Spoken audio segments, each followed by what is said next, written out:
My name is Eliza of Fern Creek Collective. I do psychic readings, Akashic Record readings, and animal communication. And I'm so excited to be part of this podcast. Yeah, this is so extra special of you having done an Akashic Records reading for me having worked with you on your brand and website. And I'm just so excited to share this conversation we had about intuition, the roles horses have played in our lives, our soul's purposes. And this was just so special. And I'm so thankful you're here. Yeah, thank you for having me. Well, let's get into it. Eliza, I'm hyped that we're doing this because it's been so fun to dive into your rebrand, your website, learn about your world, see all the parallels in our personal lives too, like working on the I same know. ranch. I know. The list goes on. Like it feels like there's so many Yeah. connections and people we both know, and Kate, and like through the photography stuff, and um, dancing, and yeah, there's so many, and there's a lot of people that you've done rebranding and or website design for, who I know that I'd be like, had no idea you did those. I know it's funny. It's like our paths were trying to cross for so long. Yeah, and then my mom knew Especially you, but Shannon knows especially everyone, so like, not a big shock, but I know when you and I first connected online, I was just chuckling to myself because your mom, when she was a guest on the ranch that you and I both worked on, and when I was still there and you had moved on, like she just took care of us, the Wranglers. she knows. Yeah, she knows how it goes. Yeah, She invited us into her home that week and let us vent and get out what we needed to. And yeah, yeah, thanks, Shannon. yeah. Thanks, Shannon. She does that. She's done that for a long time. Yeah, Uh, well, I thought it'd be so cool to chat through the Akashic Records reading you did yeah. for me. And like, I'd love if you kick us off with kind of your world, and like what you do, Oh, who you work jeez. with. I know Yep. in these types of readings. Yeah, so I call myself a psychic medium, an Akashic record guide, and an animal communicator, but that doesn't even like, the more I work, the less I like, the less I have a definition for myself and my work that I do. And I think that's what I find true for most people in work that is aligned with their soul, that they're like, well, I'm this, but you know, I it doesn't really fit what I really do.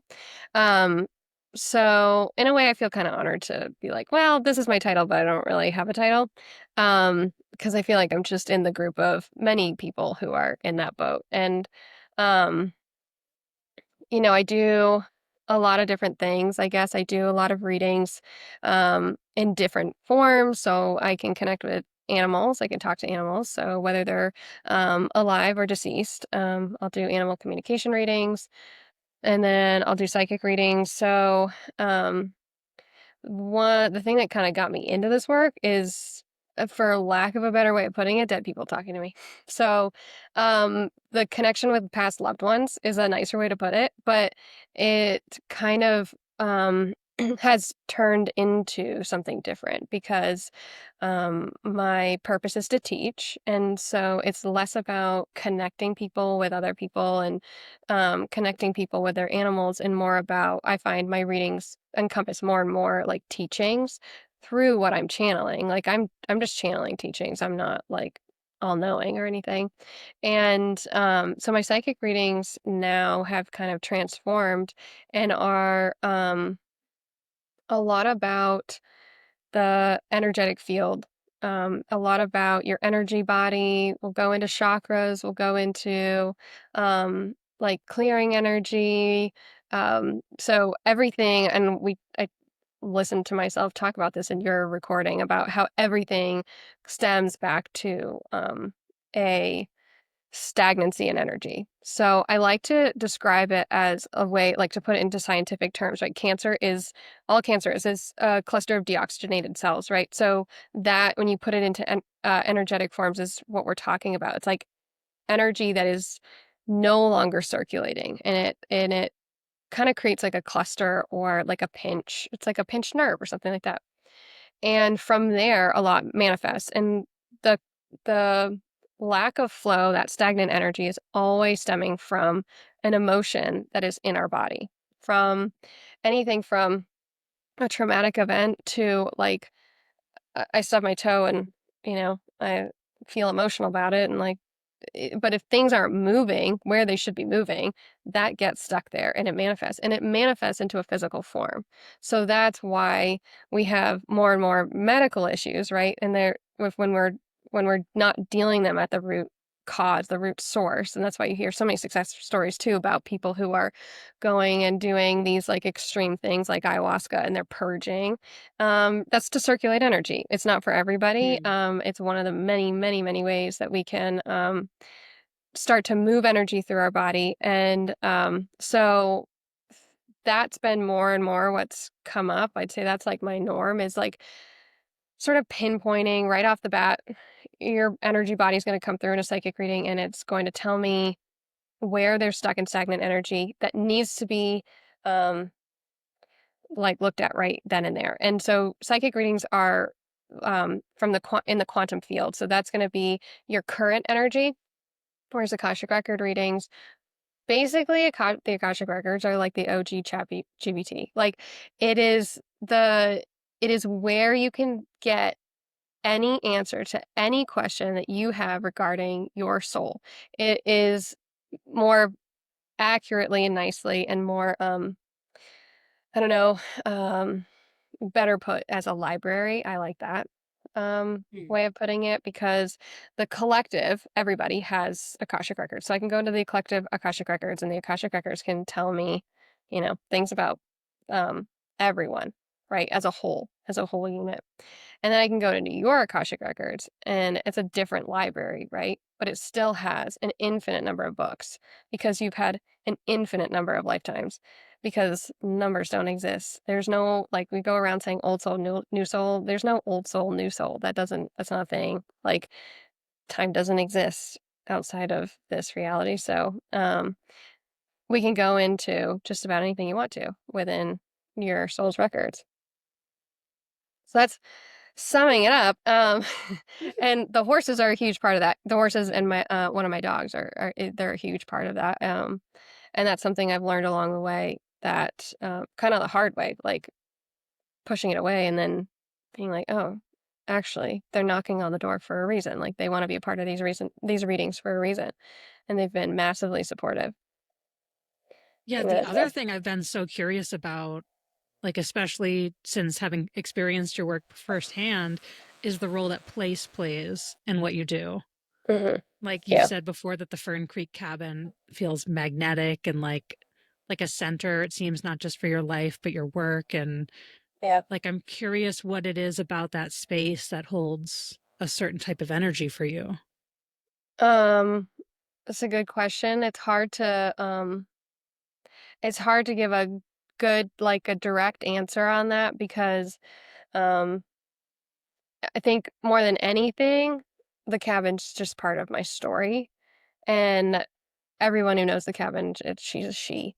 She goes by she. So, like, she is her own being, um, and there's, like so every single animal I have, and then this cabin, basically, have come to me at times in my life that were a little crazy and a lot of stuff going on, and have none of it has happened on accident. Like this cabin has a lot of energetic lines running through it. It's also not it does not have a foundation, which isn't ideal as someone purchasing it, but what's ideal about it in its own way is that this land so it was the shoreline of a glacial lake when a massive glacier like receded like long time ago. So it is piled up with rocks, like everything. Like the guy up the road who did some excavation work just to get a line from my house to my barn to get electricity and water down to it was like, I don't know if I can ever work down here again. Like and somebody else before I moved in here the excavator broke on this property because of the rocks. Like It is insane, and the rocks hold an immense amount of energy. Um, Crystals, rocks, salt, anything. And so this house sits on rocks and dirt, so it's grounded, and it's supercharged with energy. And I had my first safe and like good feeling energy like wise reading in this cabin for somebody, for a good friend, and but by happenstance, not by trying, and I didn't know I was doing a reading necessarily. So um it's sort of I stepped into this cabin, it just all unfolded from there. That's so cool. Yeah. Yeah. Man, it's so easy for me not having all the words and being new to this space and learning, so easy to imagine energetic work and just this concept of energy as something like floating in another world, like out No, of it is. reach. Nuh-uh.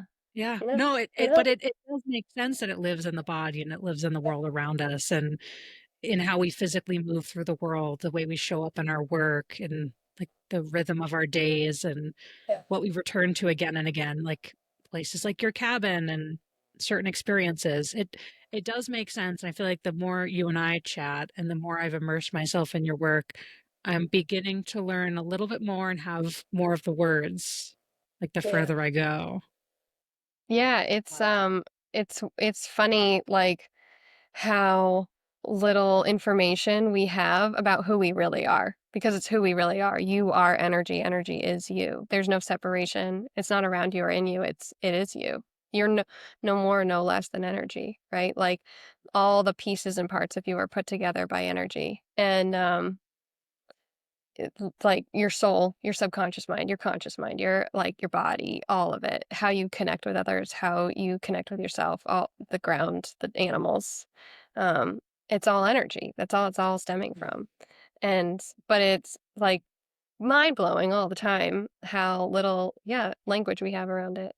How I'm curious how it has shown up for you in your life. Like I know you're saying that you haven't had a lot of language for it, but when you look back as language starts to evolve for you around it, where do you see that? I guess I see just the idea that, maybe thoughts show up in a certain place in your body, like tension in my chest comes up a lot. Um, these like inexplicable pulls to leave space open for something when I don't know quite what it is yet. The times when I feel like I have to move and I don't know why. I feel like it also informs our business when there's beliefs and there's feelings somewhere stored in our body that inform the way we set up our business, the way we run it, the way we work with folks. And I guess I'm just learning the more I pause long enough to witness what might be coming up, even if I don't have the words yet. That's when I begin to get more curious and things start to feel more aligned for me and less stuck Yeah. in a way. Yeah, that makes sense. And what for you, I know you're mentioning a couple times there, like moving or Yeah. something shifting. How has place shown up for you? Because you've had a wild ride of like a lot of places and a lot of different Yeah. jobs or careers, really like full career paths. Um, how's that shown up for you? I was thinking about this last night, thinking about our conversation, and there's just been a couple different turning points in my life where I had to move physically and didn't really have an explanation for why, rationally or even emotionally, just this pull. Um, the first one really happened with my first 20 something crisis. No, my second 20 something crisis. Um, There are a lot in the 20 somethings. there's a lot. So I started in corporate marketing right out of college, or rather like digital marketing IT area. And the first crisis was I had been a volunteer firefighter for 6 years or so at that time. And I started working towards going career. I just felt this pull to more service, more purpose than marketing, consumer products. Um, so I became a career firefighter. And then there came just a point there where I just realized I didn't think I was going to be a full human, a mom someday doing that work. Like I love so much of it and I wanted to want it so bad. But there just came a point where enough was enough and I like wanted something different out of my life. And just out of nowhere there was this pull, this push, this something of I have to move. Not just I have to do something different, but like a total change. And on a whim, I applied to cowboy jobs like all across the West and found the one in Colorado. The first one I worked on a cattle ranch and just moved on the whim. And then it happened recently last year where I felt the pull to move from where I was in Wyoming after a big life shift. And I was just enough. Like, I have to move. And for no particular reason, with no research, I ended up in Bozeman. Like, again, just I've jumped around. I don't want to say unintentionally. It's always worked out. There's always been somewhat of a plan, but there's always been just this total inexplicable pull to a new, very specific place where there was no other answer other than that one place. Yeah, like it's formed itself, right? Like Yeah. it just sometimes like, oh yeah, well I planned it, but did I really plan it? Yeah. Because that felt like someone else took the wheel or whatever it is, you know? Yeah. Yep. And then all of a That's sudden I'm living this other life that's wonderful and I'm so glad I am. I'm just, how did I get here? Like over and over. yeah. Yeah. Yeah. I Yeah. mean that's I think that I think a when I think about like a lot of people I know who are where they are in alignment and they're in alignment with what they're supposed to be doing at that time, there's a lot of like, I don't know how I got here. I feel like that's part of the Mm. story every time. It does feel sometimes like as if the physical shift in place is a huge catalyst in transforming who we are, like letting us truly shed what we're meant to let go of to transform into the next version. And there's usually a place pulling us to do that, Mm. which Colorado came up in your reading, Yeah, which it I did. do you want to talk about that at all? Because I don't know any of your like thoughts on that or how that felt receiving Yeah. it. Yeah, let's try that. So, yeah, so in the Akashic Records reading you did for me, I think you'd said that place rarely comes up so prominently, like right at the start or maybe at Right at the all. start. Yeah, Okay. people ask about their geographic location. I get a lot of opening scenes and stuff. A lot of opening scenes are more like within coaching. So I think what I was trying to describe is like in a single session for somebody, Mm. which I don't do anymore. But it doesn't come up with such a specific like, oh, by the way, Colorado's your place. There's like something really tied to Colorado and it's drawing you in. Mm. Not like that, but people ask about geographic locations all the time and, um, for, their to align with their soul's purpose, geographic Right. location to, align financially with success and, relationship-wise, health-wise. It's gonna be a different answer for everything, but that's a fun one. People love asking that question, but it doesn't come up typically right off the bat like Mm. that in a single session. Well, when you first said it and you said that aspens were coming up just so undeniably, my first gut reaction was right off the highway in the Bighorns. Oh my god, I know. Right Yeah, to the east side of the road, I think, the southeast. I It was just so clear and yeah. that's in Wyoming, but I had that feeling in my body when you brought up the aspens. And I've been thinking about Colorado. I just cottonwoods are what comes up over and over. So maybe there's something else that's not so obvious there, but I'm having a hard time connecting the images of the aspens literally to Colorado. Colorado, yeah. Yeah, though there Yeah, is a path there. That's where it started. That's how I got to where I am. and maybe that's it. Yeah. Maybe it's the Colorado's and the Aspens, like, connecting one to the other, and I Hmm. think that was what I was remembering, like, while I was, listening to the reading. It's like so much of your reading was like, here's another question to ask. And that's why I just don't do single sessions anymore. It's one of the many reasons why. It's like it doesn't the records aren't going to go into as much, but the records wanted to give you more. They just couldn't give you more because I cannot see, and I should explain this here, but I can't see what you don't want me to see because they're sacred. Your records are so, so sacred. I do a whole ceremony to go into them, whole ceremony to go out of them. I don't remember anything from that reading unless I'm really meant to. Um, it's really rare that I remember anything from somebody I don't know very well. And um, it's so like the the way that you're meant to word the questions is so specific because the more narrowed in you get, the more I can see, the more broad you are. They're like, we don't want to show you all of this that they're asking for. We need it to be more specific so that we can really show you. Because I'm not meant to know everything in your records. So, yeah, it was like giving you a lot of teasers, funny enough, for something else. And that's what I felt bad about because typically, again, that doesn't happen. It's but it's sort of the nature of the records. I'm finding for me as a record reader right now, I'm no longer meant to be doing single sessions. Like I'm meant to Mm. be creating a container for people to start like for because the records will know, okay, there's more readings. So we're going to place this out in this way so that they ask follow-up questions to that and they ask follow-up questions to that. They're very strategic about it. So,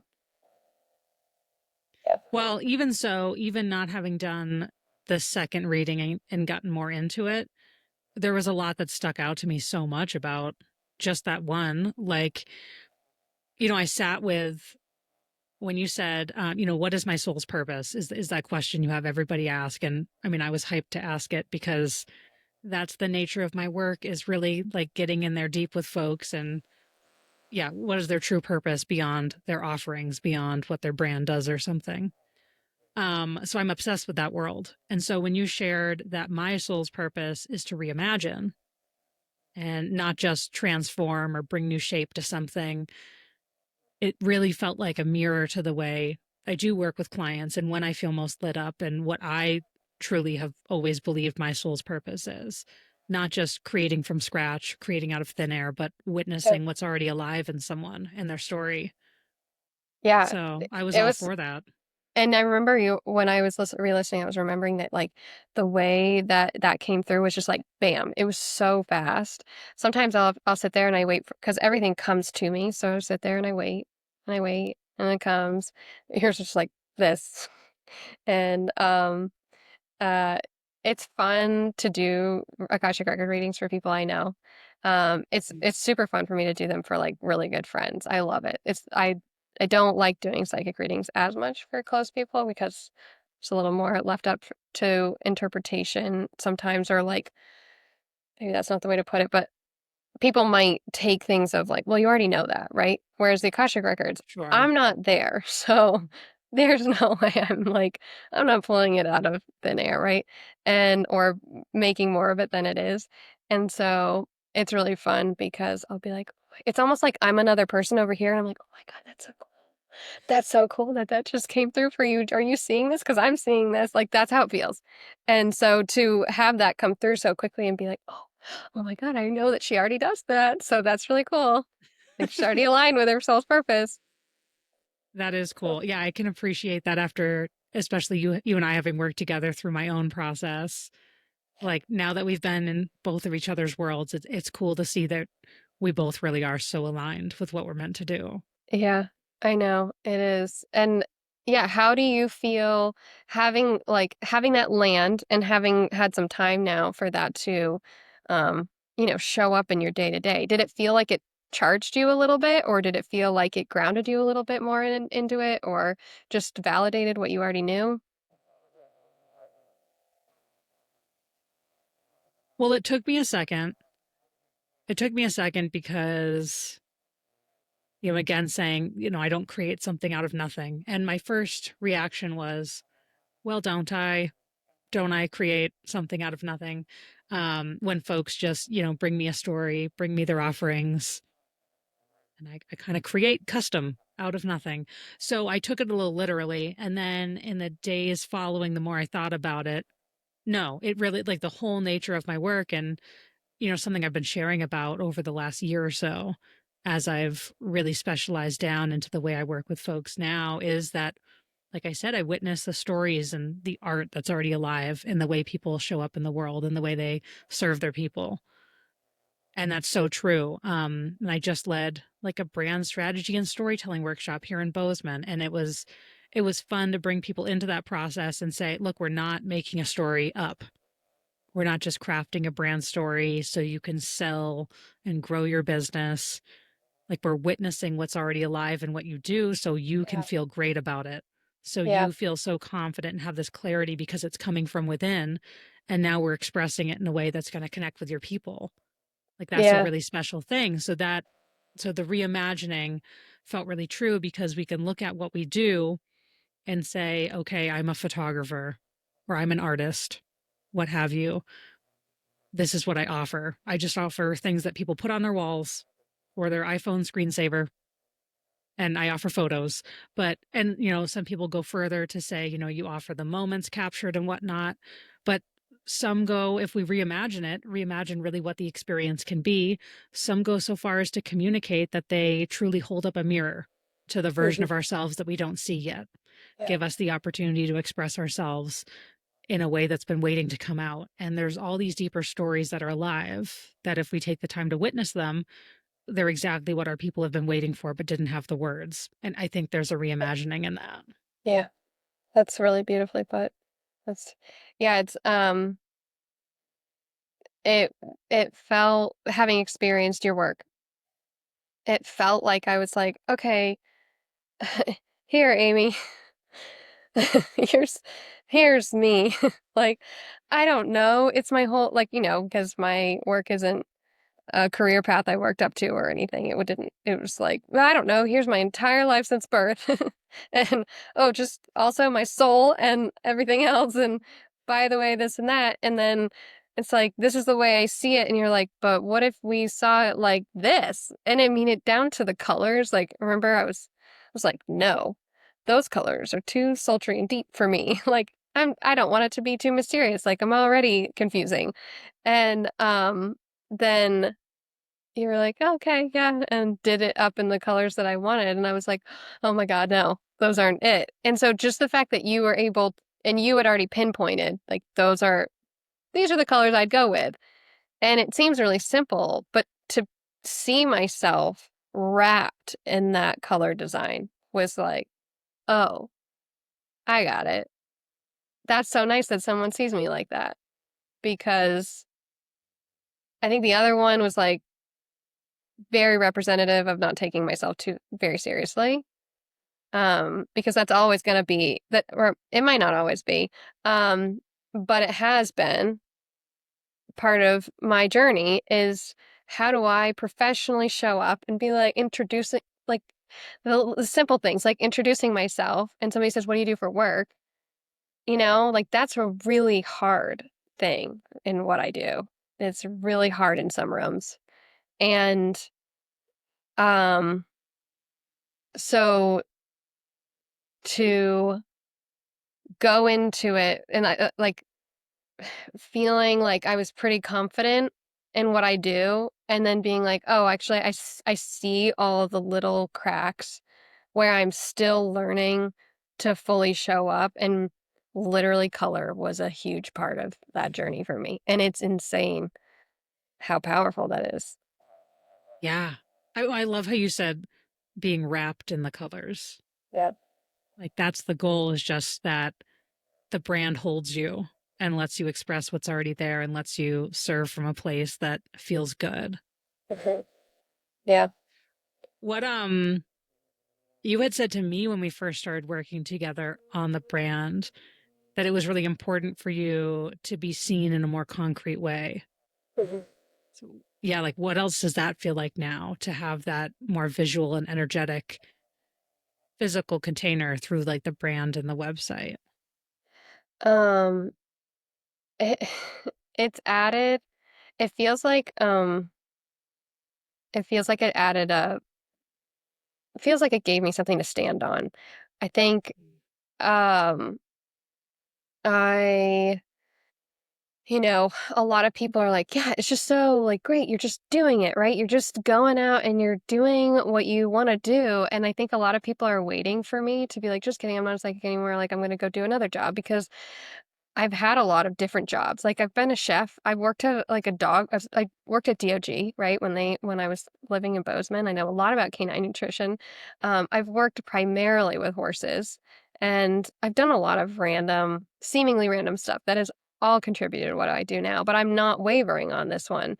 And so I think when I know that other people feel that way, are just kind of like waiting for the next thing for me to move on from this because it's not a job that's taken seriously. It's not something that's looked at as a career path.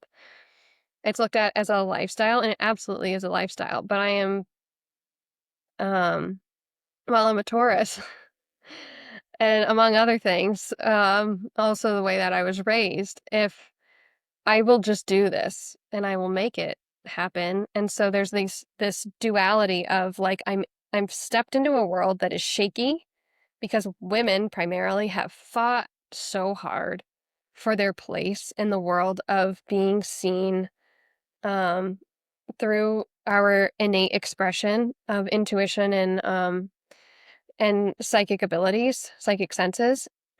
And not to say men haven't, but it has historically been primarily women. Um, and also in a world of like, well, I've gone and I've done the chef thing, I've done the horse thing, like I've done it in multiple capacities. And I can do this, right? Like I've done hard stuff. And so I think the website and the branding made me feel like I could give something else out to the world to be like, no, no, I'm staying. Like this is it. I'm here.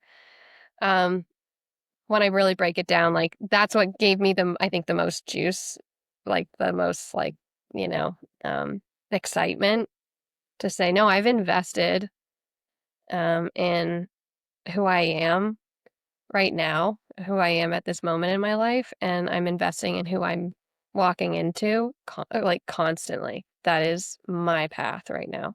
And it looks like it will be for a long time. Hell yeah. Man, we gotta back up. Will you tell me about your journey here? Like, Oh God. I know, but where do you think it starts other than, well, it Let all me get started when I comfortable. was born? Yeah.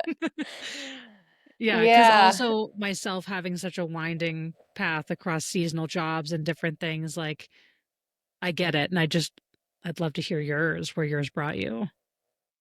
Yeah. I mean, I think so. I'll start with where I am now, which is I have started a mentorship program, right? And for I do about 3 people at a time, and it's a 3-month mentorship that dives into exactly what your psychic senses are, because everybody has them. No one doesn't. Um, and we unravel through because I'm channeling for it. So we're going into the records about it. We're going into quantum field. We're talking to the horses, doing healings, doing all sorts of stuff. And it's just pulling off the mask of what yours is and what fueled that. Aside from the Akashic Records telling me that I needed to do it, what fueled that is because the records are very bossy, by the way. They have a lot of opinions, and it's really helpful when sometimes you're just like, oh my God, okay, I guess I got to do this. But everything I've developed in my business has come from the records. Every single thing that's been successful has been like the record's been like, you need to do this and make it this way and like price it at this. And that's all it's always worked really, really well.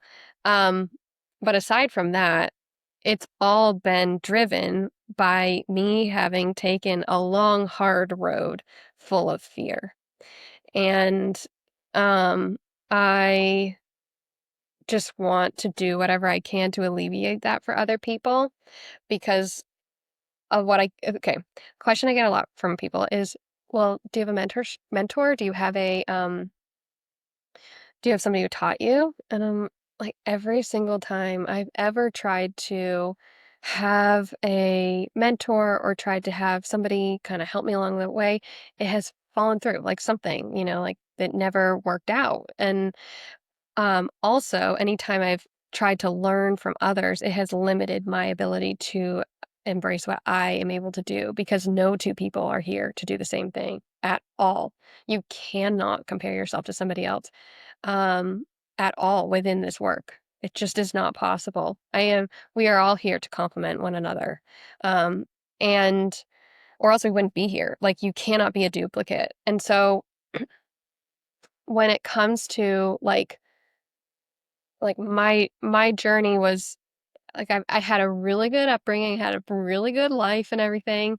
There's nothing really out of the ordinary, but I felt a lot, a lot. And it made me so uncomfortable in myself and my being, and not in a way of like, oh, I'm insecure about this or I'm insecure about that. Like I just was not sure how to be. I felt awkward in everything. And also, I did always know because I had stuff when I was a kid. I did always know that dead people were trying to talk to me. So it's not like it was not known. But it was haphazard. It was not unlike most people's journeys. And yet here I am. So that's, I think, there's a lot of details to my story, but I think a lot of it has more to do with what was, let's see, like when I knew I had these abilities, yet I couldn't communicate with my own animals because that's pretty standard. Takes longer to communicate with your own animals, takes longer to communicate with your own past loved ones. It's hard. It's harder to do work on yourself than it is with other people. There's always resistance to it. It's just the way it is. But when, like, I knew I could communicate with animals and I couldn't help my own, and I couldn't do that with it's like those were all fueling factors. Or when I had great loss in my life and I could feel them and couldn't speak to them, but I could speak to somebody else's lost loved one, like that kind of stuff.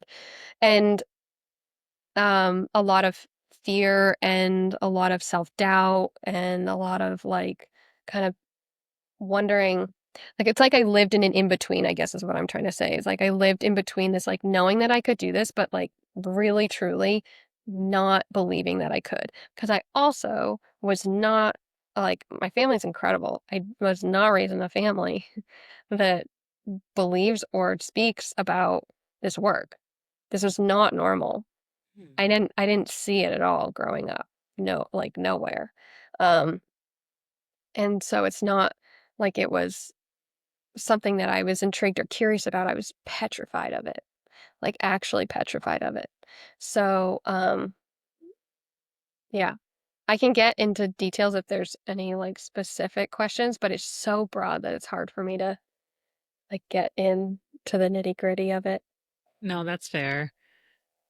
I mean, for me, when I think about it, there's been a lot of disconnect in thinking about my own story and what brought me here because corporate marketing to career firefighter to ranch hand to ski patroller to backcountry horse guide to brand strategist, like it doesn't make a lot of sense, right? But I found that the thread running through it all has been love of a story and passion driving everything, Mm, and this also deep drive for service.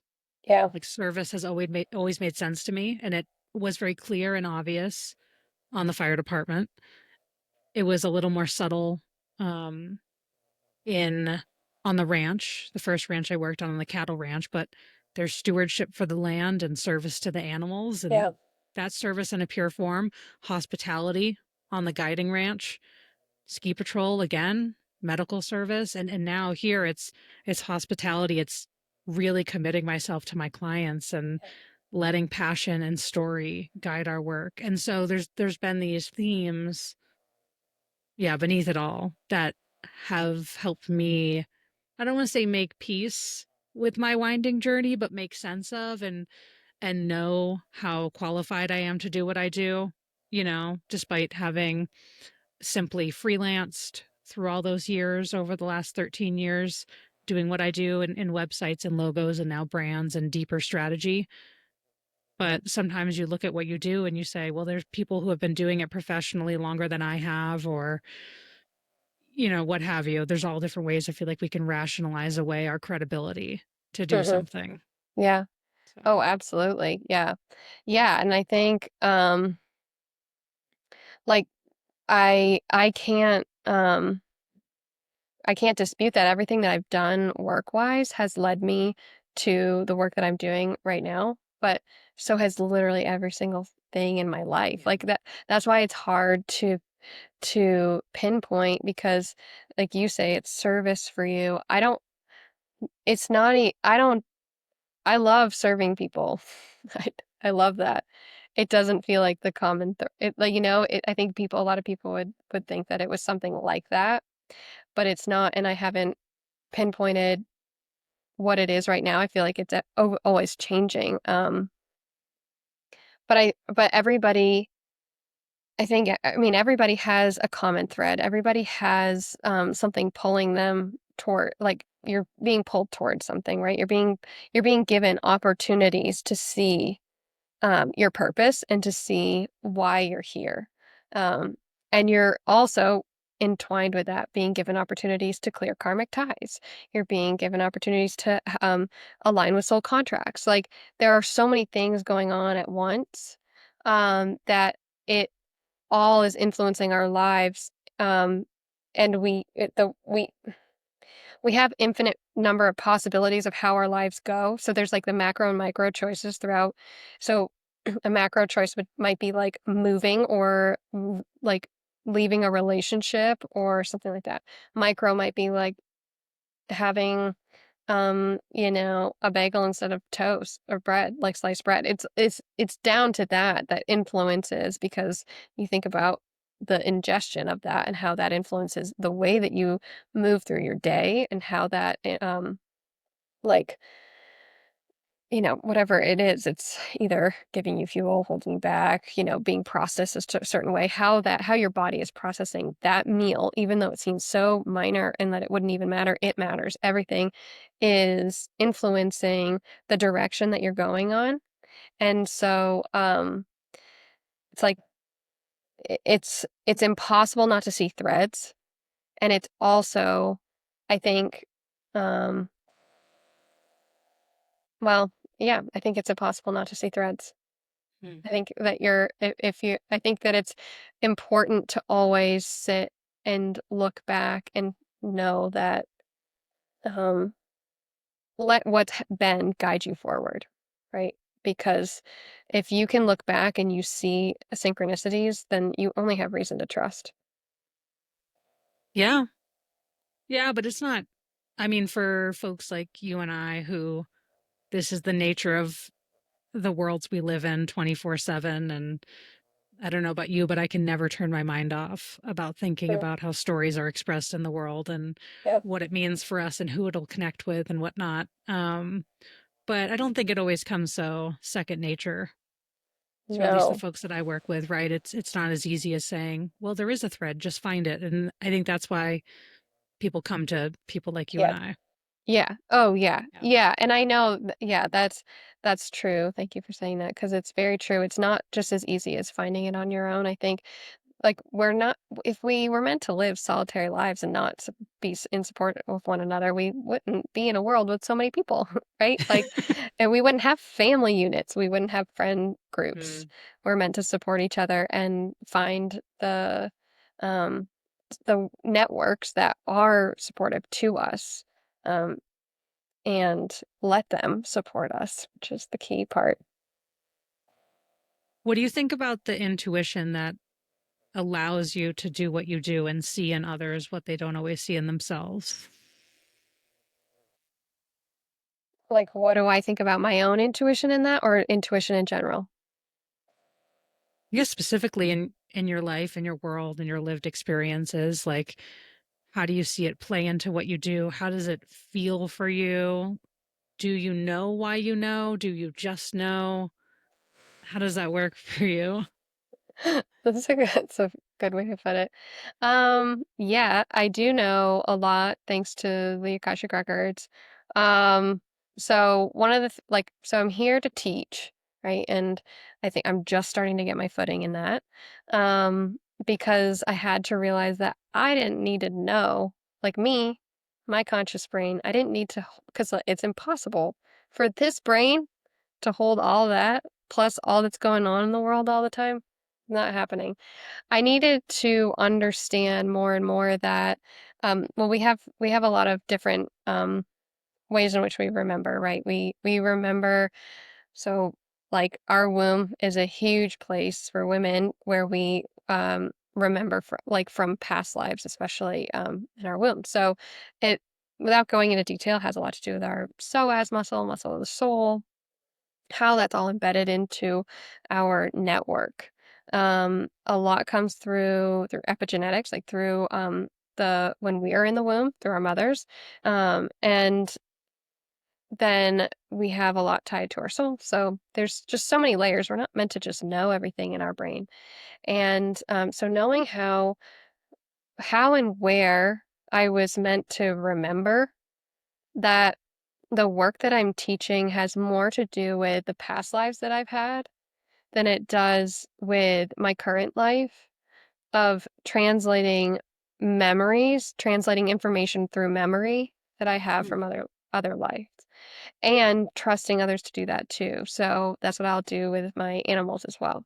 So they have, like, you know, I think some people with horses, what I've experienced with horses, they're like, you know, why does my horse say something so deep and meaningful, but then they act like that, right? I think there can't be that much wisdom in there, right? Um, and there's a lot, I mean, there's a lot to break down within that, to pick apart within that, but to sum it up in a more basic sense is I'm channeling their soul. I'm not channeling who they are necessarily all the time, like who they are currently. I'm channeling like a soul voice. And so when I do my horse healing work, that's coming from my horse's soul's energy. And their current life work mixes in with that, and like their current life experiences and how that influences their work kind of is mixed in with that. But you know, a lot of, so intuition is a feeling, right? Like a lot of people think it's a thought form, or like something that you just know, and we associate knowing with our brain. But it's a feeling. So there's the four clairs. Have you heard of the four clairs No. before? So there's clairvoyance, how we see; clairaudience, how we hear things. This is all through knowing; clairsentience, how we feel; and claircognizance, which is knowing without knowing why you know. And it's not like I hear things like somebody talks to me. But when I'm channeling, you'll hear me say, well, what I'm hearing is, and I can't, it's not like somebody's whispered something to me in my ear. Like, but I'll differentiate. What I'm seeing is this visual, or what I'm hearing is this, or what I'm feeling is this, or what it seems to be true is this. Like, that's kind of how it will come through. And so they're all feelings, and they're all related to our sensory system. We are, like, born, right, able to smell, typically speaking, smell, hear, taste, see, feel, to touch, right? And so those are our basic ways of learning our environment and our experiencing the world. And when we get into the world, we have a lot of reason to shut those down and to stop seeing what we really should be seeing, or like seeing more than what the eye can see in the 3D reality, or hearing more, or knowing more, or whatever it is, because of our, well, because of our environment, right? We have a lot of toxins, we have a lot of um like toxins in the chemical form, but toxins also in like the way that we speak to one another, the way we experience things. Mm. There's a lot of reason to kind of tighten the ship, batten the hatches.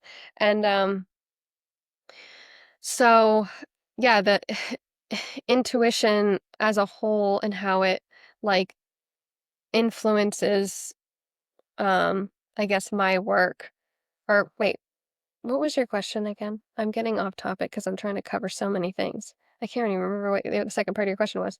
The question was really just intuition and how you feel about it. So like Oh, I'm just okay. yeah, I'm just interested in your take on how it feels for you, how it moves through you. Yeah. That's all. Okay, that's what it was. Yeah, I guess that would be the answers. I have all of the clairs and then some. I mean, when I'm trying to like teach about intuition and stuff, I'm never going to tell you how intuition's supposed to show up for you. It's just like it's not fair. It's not my job. It's like something for your soul. Like I'll channel it for you if you want. I can channel how intuition's supposed to show up for you, but it's not for me to tell you what it is Mm. because the more people who have told me what intuition has been meant to feel like or look like for me, has made me think that I'm doing something wrong. And the more that I've just allowed I've really like had to make this a lifestyle in order to have this be the case. But the more I allow, the more I don't have a lot of limitations in what I do. Um, Mm. and so I think it depends on the person of how, or I know it depends on the person how intuition shows up. Because some people really do, like with my mentees that I'm working with, there's typically like a leading psychic sense that comes through, something that's leading um, the all the other senses. And I would Mm. say mine is clairvoyance, like seeing, but it's everybody shares. All the clairs are sharing the space now that I'm in the work Okay. more deeply. But I would say when I started, the clairvoyance was how it all kind of came to be. Mm. It's interesting with saying like how it should look for someone or how it might look in the words that I have access to. I have a favorite book. It's called The Gift of Fear, one of my favorite Mm, books, and it's yeah, have you heard of that one or I just haven't. No, but I like resonating the with the title. title?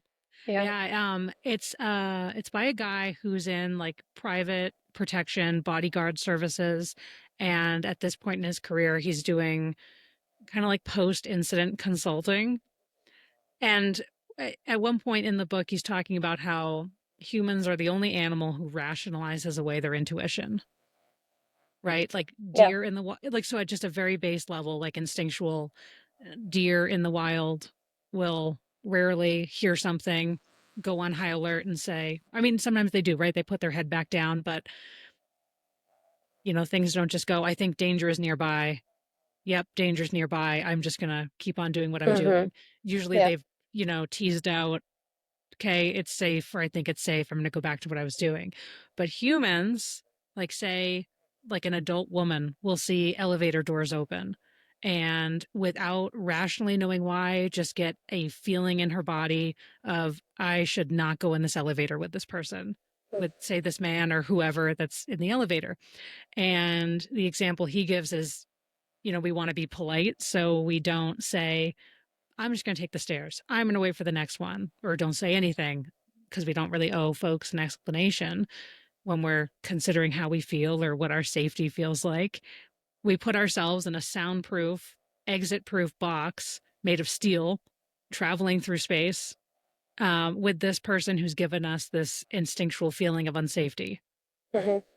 And yeah, so we decide, oh, it's probably nothing. I'm probably being silly, whatever it is. And we just think our way into situations that have felt unsafe for whatever reason. Yeah. So I think there's something, he's saying about you don't need to know. Like you said, your body's not meant to know. There are times when your body knows, it communicates when it knows, and the goal is just trust it, move with it, go with it, and then the clarity will probably come later. Yeah. Yeah. That makes me think of like one of the number one things I work with clients is boundaries. And Hmm. we think that boundaries are like this verbal thing that we're like, oh no, I can't do that, or yes, I can do that, or whatever. And boundaries are not communication. I mean, they will manifest as communication, but it's a feeling. You can feel if somebody has good boundaries or not. Hmm. And what that is what you're feeling is that they have self-respect. And self-respect, easiest way to have self-respect, and really I think the truest way to have like the most well-rounded way to have self-respect is to trust your intuition.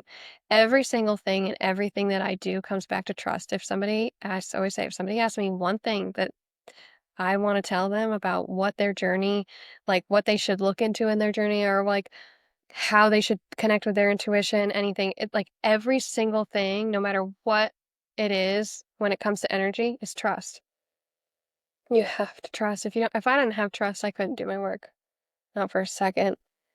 And I had to learn that the hard way.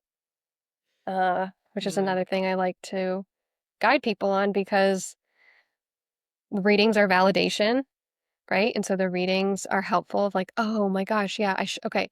That makes me think that I should trust that next time that comes through because now I'm starting to Hmm. understand what my intuitive voice is because you're confirming with me what that like, you know, what that sounded like or that was true for me.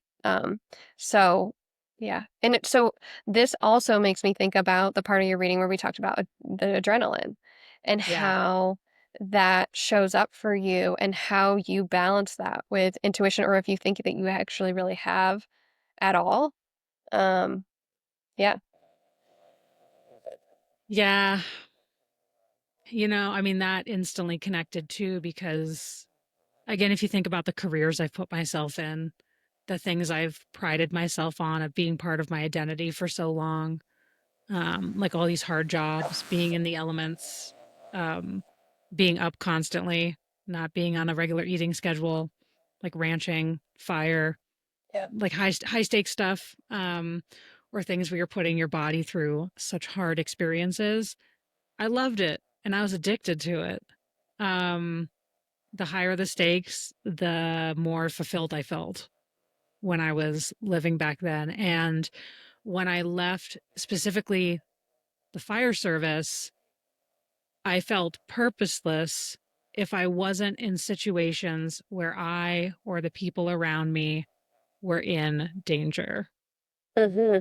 which feels hilarious to say. Yeah.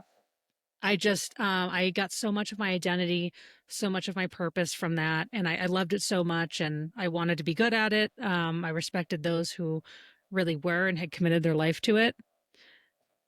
Anyway, just a lot of my life was wrapped up in that pace, in Yeah. that pressure. So it's been 5 years now. And I think I've been slowly getting to more peaceful states of being. Say with ranching where it is hard, it's more of an endurance Yeah. type thing. It is. Yeah. Um, and I've been softening into creating a better pace of life for myself that feels more aligned. But even now, like sometimes I find myself sitting at my computer doing design work, strategy work, getting myself like worked up in my body, clenching my jaw. Like there is no purpose for this. Like Yeah. I'm That also creating came art up. for Yeah. people who create art. Like what is going on? Yeah. So, Yeah, I guess, and also for context, I guess we should say that what it came up as like right. in the reading that you run on adrenaline and it's not sustainable for long term and you're going to, like, it gave you some ways to slow down or Yeah. to be more intentional with that and that, like, it's something to be aware of. And so how does intuition kind of wrap up in that for you? Like, do you think that your intuition has grown since you've slowed down, or do you feel as though it's kind of been true the whole time or like stayed stable the whole time? I think it's likely tuned into other things, Yeah. right? I think it was very tuned to safety for a Yeah. while. Then it was tuned more towards performance. Now I Mhm. think it's tuned a lot more into feeling and alignment and trusting, which is very natural and very important for the work I Yeah. do now and the way I move through the world now and the woman I am now compared to years before.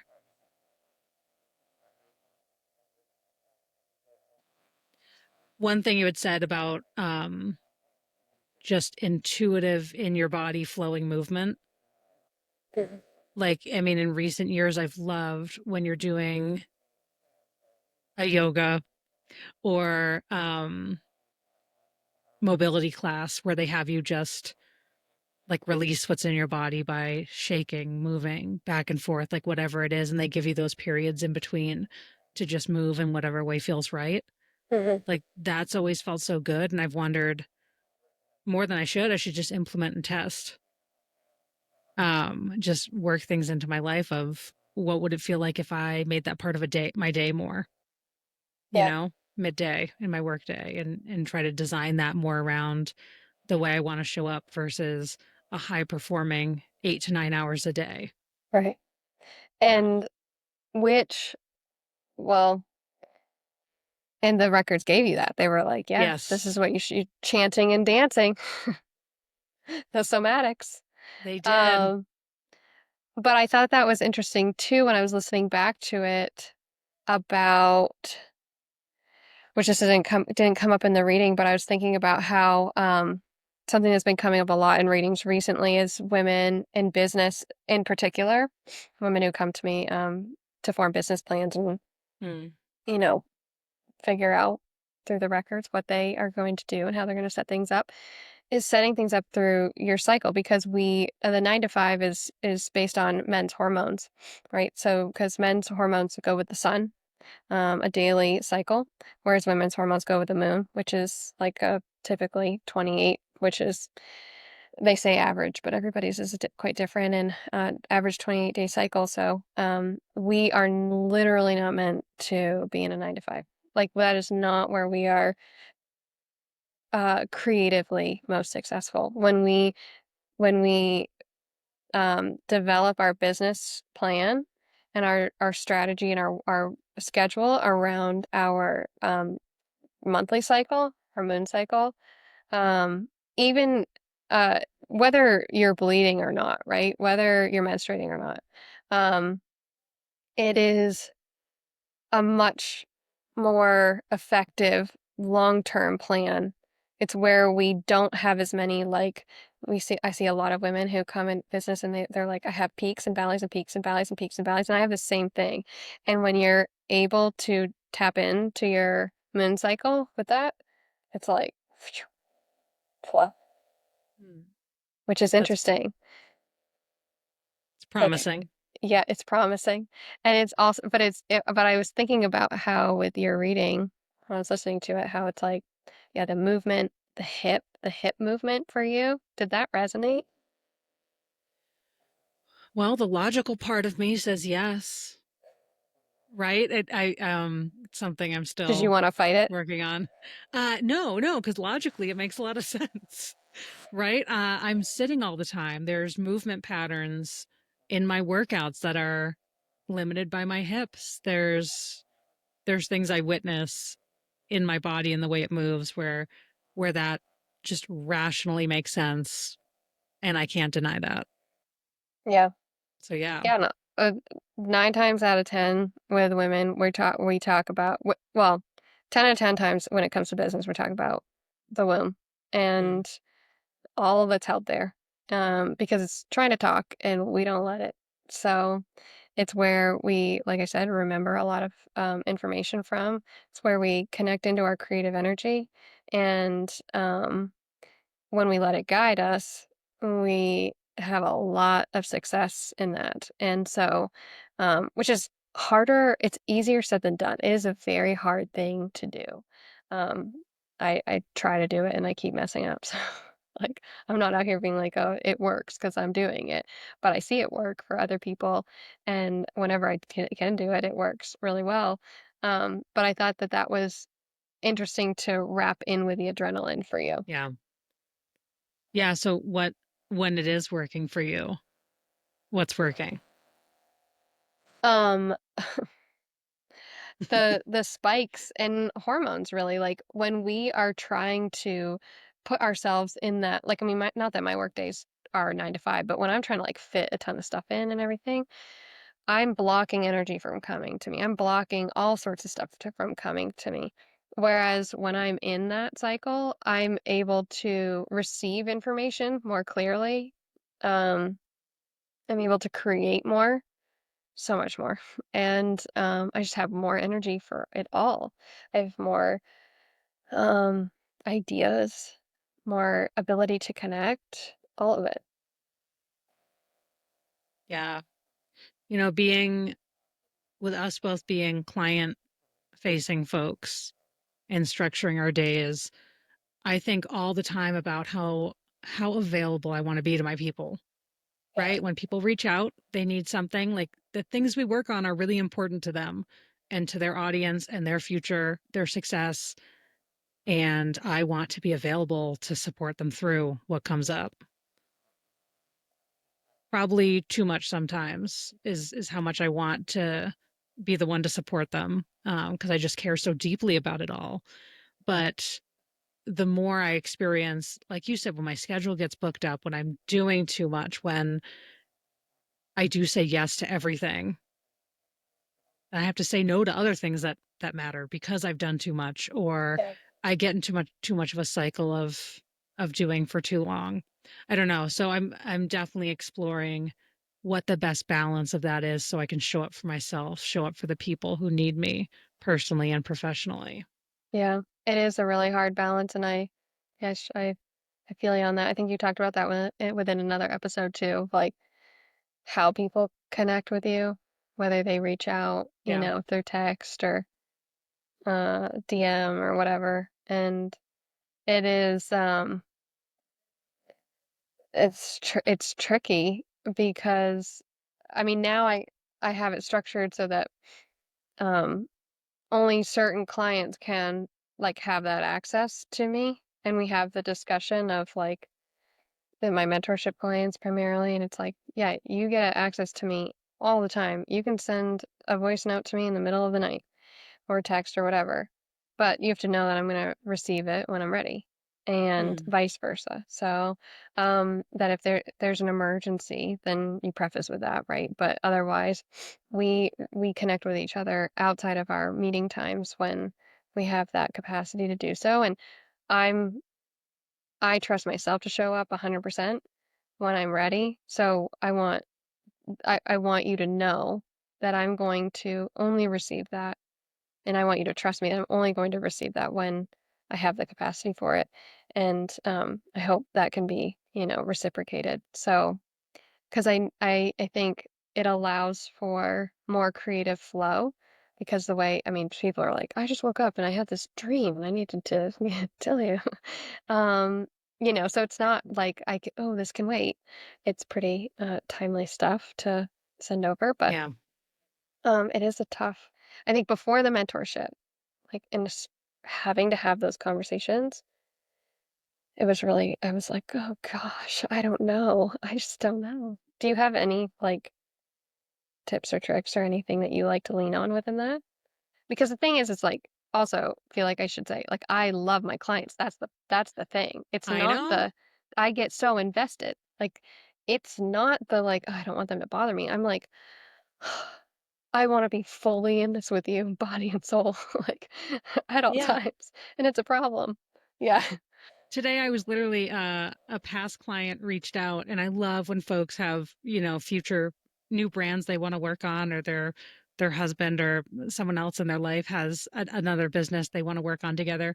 She reached out saying, I have this project. Are you interested? And I started writing and I said, I would literally marry you.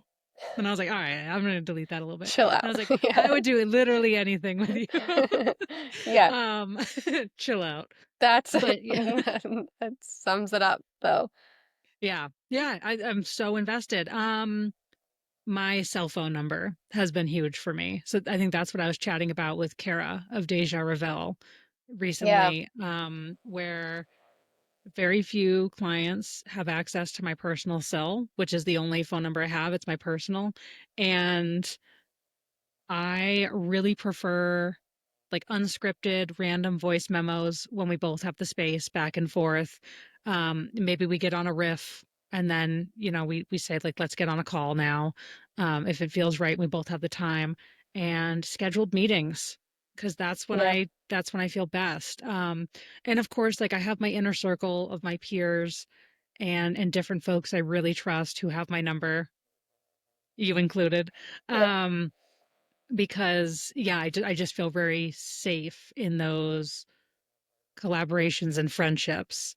Um, yeah, because when things come up in my world too, people need things right away. Everything's an emergency Yeah. to the person who it concerns, and I totally get that, my own business and brand.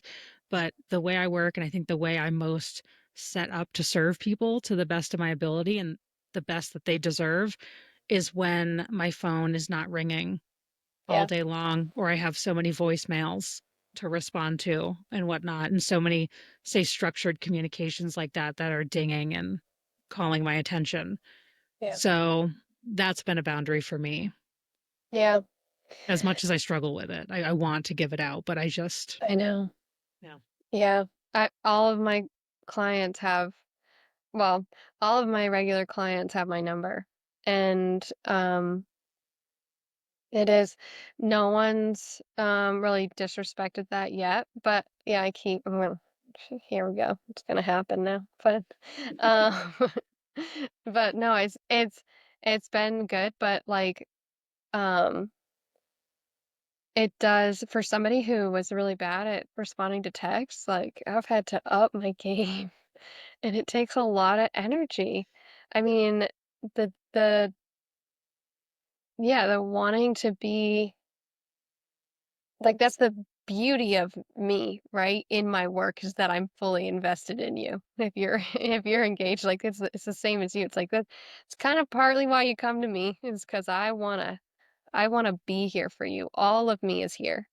Um, and also there's the part of that that's like I don't know how to be partially there for somebody. yeah, But yeah, you have to have that energy and that call that energy back and have that respect for your energy. That's what I meant to say. And but it's not always easy.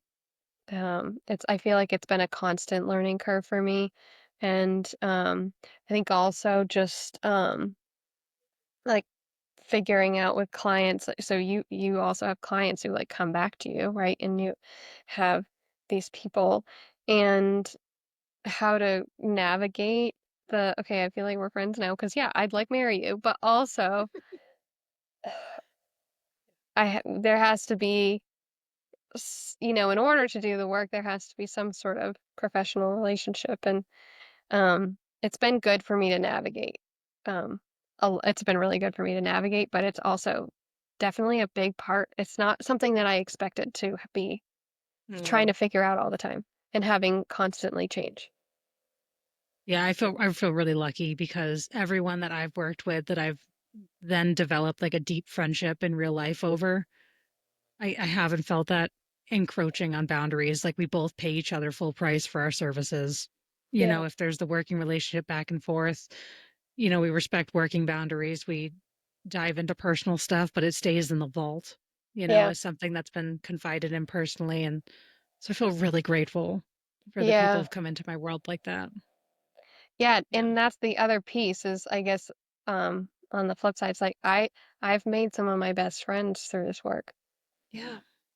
and I had a big life transition before I started this full time last year, and I walked away and lost a lot of people, and I, wish them well, and also feel really lucky because it made room for some of the most incredible souls I've ever known um, that have just been the foundation of my work.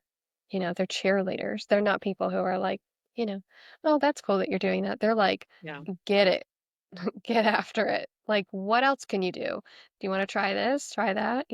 So, and that's, I guess I'm curious for you, do you have a group of friends or a best friend that you feel that you've um really had is somebody who's like a point person where you can like, "Hey, can I try this out?" Or, "Can I just, like, try this idea out on you?" Or, "Can you, like, can I spitball this?" Or even within the transformation, your personal transformation within your business, like, how it's Yeah. made you grow as a person. Is there somebody or a group of people that you have? Do you feel like that's been pivotal for you if you do? Yeah, Yeah. 100%. I mean, probably the most important being my partner.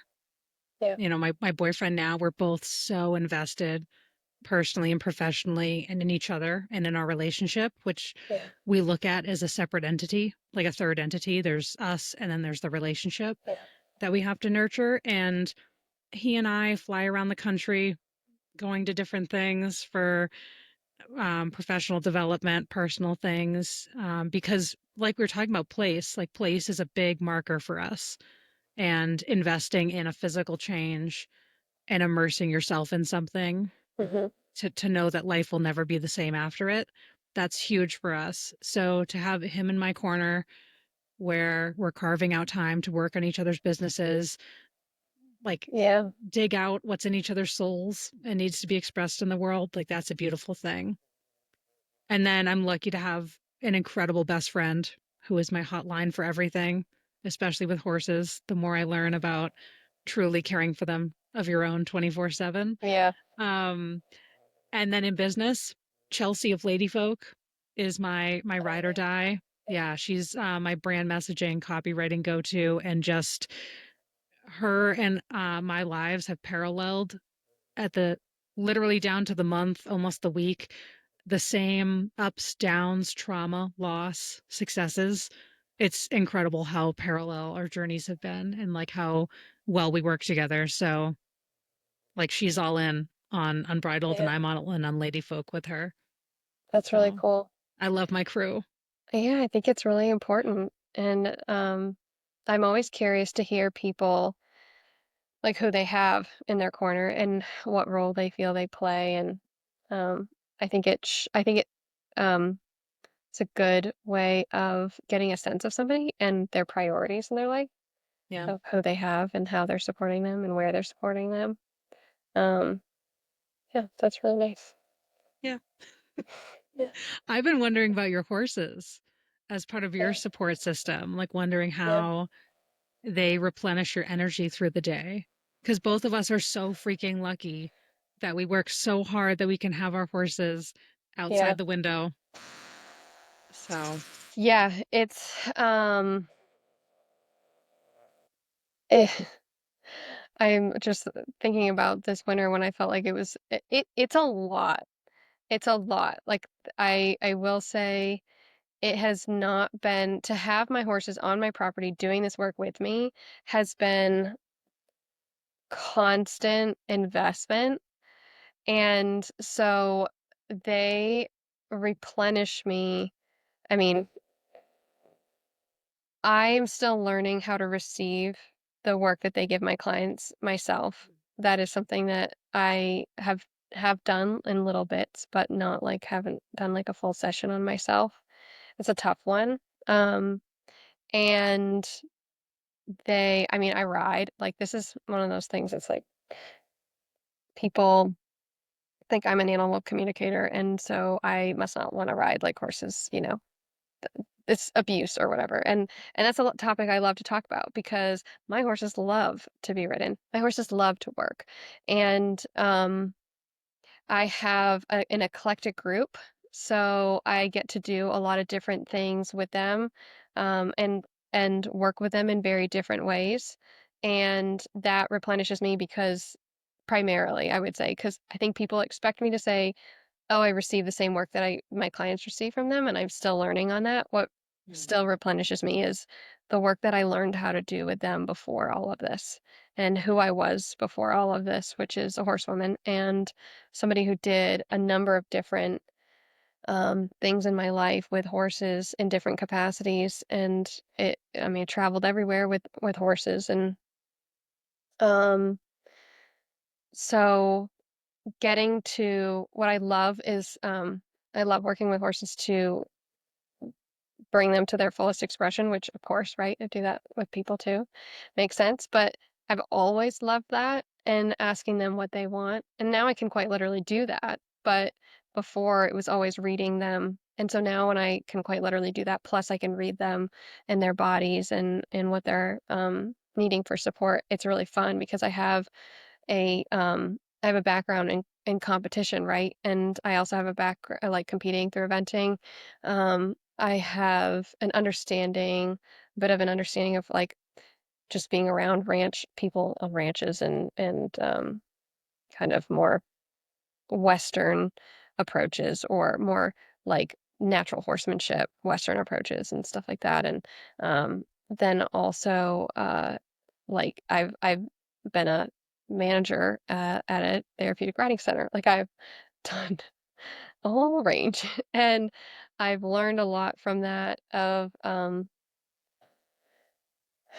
horses, like, yeah, just their way of expressing themselves, the way that they're asking to work in the world and be in partnership with you. One of my horses, Aspen, he talks a lot about partnership versus relationship. Like, he thinks that we're making partnership a dirty word, that relationship is the word that we must use.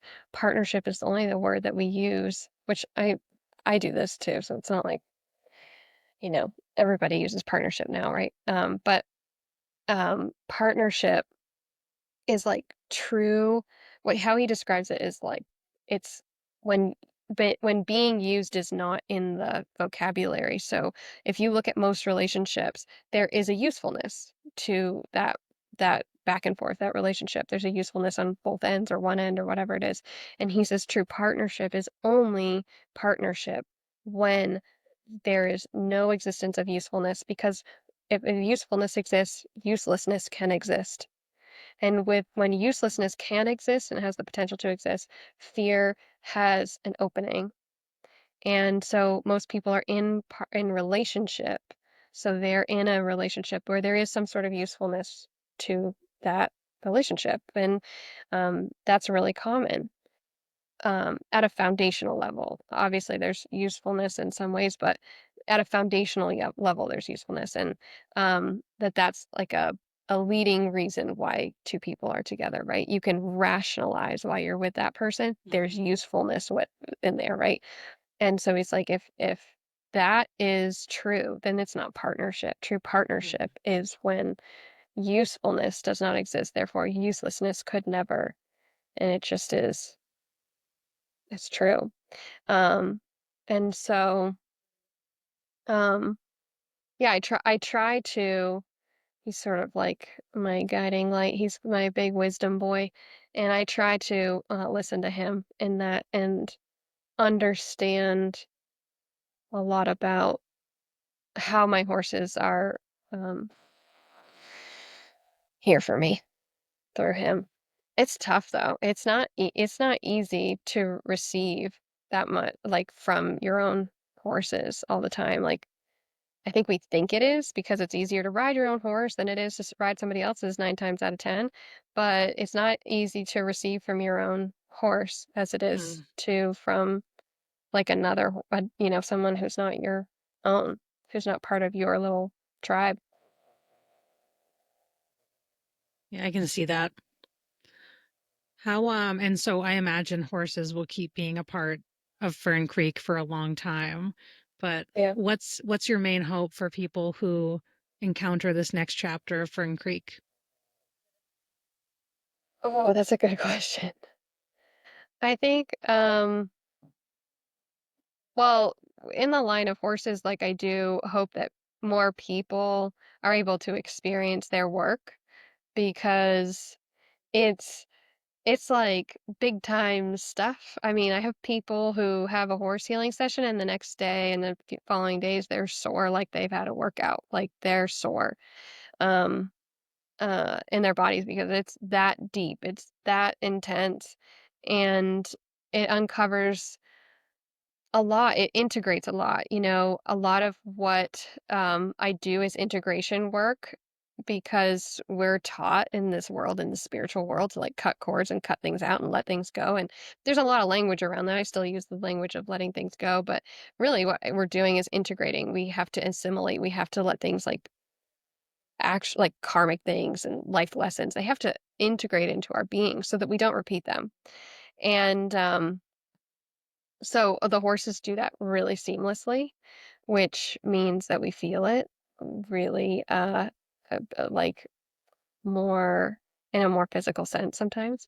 So I really hope that I mean it is something that has been really well received and more people want to do that. Um, but I think it's one of those things that's people are still a little like, oh, what, like how much could they really do? And but really, I think for my clients in general as a whole, I want more and more people to step into the world as themselves. Um, because the more I do this work, the more I see the facade that people are holding, and the more I see my own. I'm not like, apart from it. I'm not above or beside or, in a different place. I'm in the same, but it's like you were saying, like the performance. I think more people are performing than they know, than people do really know. And um, as much as the world is pretty scary right now, I see a lot of hope and excitement through my clients because people are curious and people want to align with themselves more and more. And that's really uh, like, if you have the privilege and you have the time and the resources to invest in yourself and align with who you are, that is the most radical thing that you can do right now to change the life of others who cannot do that. And that's a message from the records, and that feels so true. And I hope to continue being a part of that because somehow I've walked into that role and of channeling that for others and giving people that pathway. And I just want more of that. I want more people to talk to where we're like, yeah, same, same, same, Same is a love language all in its own. Mm. And when you step into the world of energy, there's not a lot of people going same, same, same. So I want more people to join me saying that. That'd be fun. So yeah. Heck yeah. Well, thank you so much for sharing your story, letting me into the Fern Creek Collective world, sharing it with Yeah. everyone, and doing what you do. Thank you. Thanks for having me on here to chat. It feels like such an honor. Um, and just like thank you doesn't feel like enough, but thank you for the part of me that you reimagined and served to the world really because um it's changed the trajectory of my path. I know it, and I just love it so much. So thank you for that gift. Ugh, thank you. The Stories That Form Us is a production of Unbridled Form, a brand strategy and design studio devoted to helping entrepreneurs and creatives tell the story that only they can tell. Through story led branding, artistic design, and websites that feel like coming home, we help you uncover what's already true and build from there. To learn more, visit unbridledform.com and follow along at Unbridled Form. Thanks for being here. I'll see you next time.